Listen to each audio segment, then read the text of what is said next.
আসসালামু আলাইকুম বন্ধুরা, আপনারা কেমন আছেন? আমি আলহামদুলিল্লাহ। আমি আজকে আইর মাছ পাক করব বগুড়ার ছোট আলু দিয়ে। আলুটা সিদ্ধ করে আমি কুটে নিয়েছি। মাছটা বাজার থেকে কাটা হয়েছে, আমি শুধু ধুয়ে পরিষ্কার করে নিয়েছি। তো এখন রান্না করতে যাব, চলেন আমার সাথে আপনারাও থাকেন। রান্না করতে আমি চলে আসলাম। এখানে পেঁয়াজ পেস্ট করা দিয়েছি, সাথে কাঁচামরিচ, হলুদ দিয়ে দিলাম 1 চামচ, আরও হাফ চামচ দিলাম, টোটাল 1.5 চামচ মরিচ দিলাম।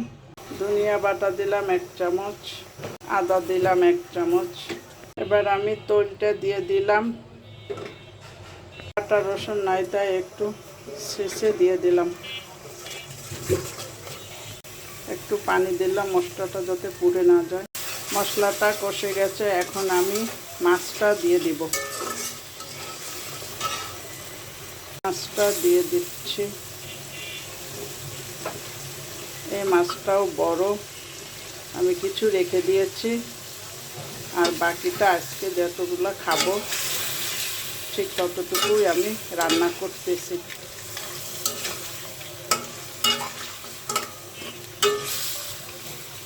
মাছের সাথে আমি আলুগুলো দিয়ে দিচ্ছি। আলুগুলো একটু কষলে ভিতরে মশলাটা ঢুকবে। এই যে সবগুলো দিয়ে দিলাম, এখন এভাবে একটু কষুক। এখন আমি পানি দিয়ে দিলাম।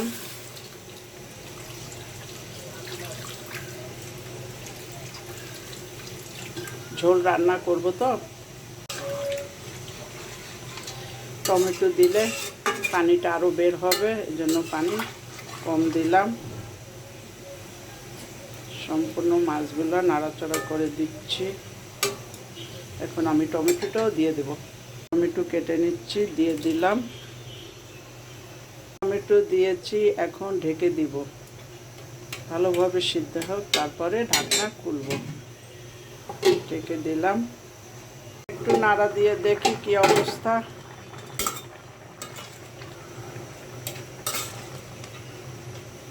টমেটো প্রায় সিদ্ধ হয়ে গেছে, বেশি সময় লাগবে না, অল্প সময়ের ভিতরেই মাছটা হয়ে যাবে।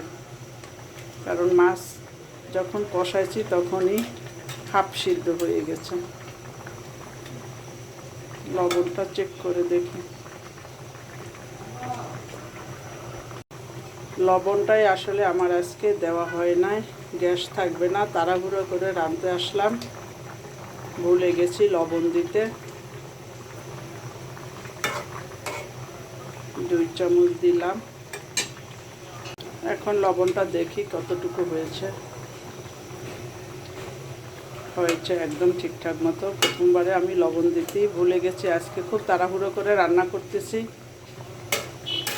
আমাদের এখানে প্রায় দেখি 1টা বাজার আগেই গ্যাস চলে যায়, যার জন্য আজকে শুক্রবার, সবাই বাসায়। দুপুরে খাবার নামাজ পড়ে এসেই সবাই খাবে। আবার একটু ঢেকে দিলাম। মাছটা আমার হয়ে গেছে, এখন উঠিয়ে নিলাম।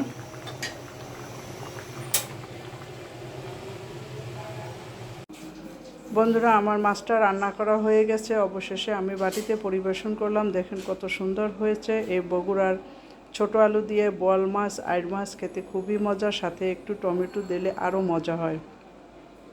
আপনারা এভাবে রান্না করে একবার খেয়ে দেখবেন যে কেমন মজা এটা।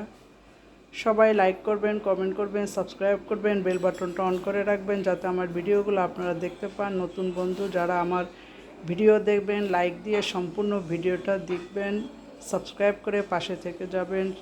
সবার জন্য আমার ভালোবাসা অবিরাম। সবাই ভালো থাকেন বন্ধুরা। খোদা হাফেজ।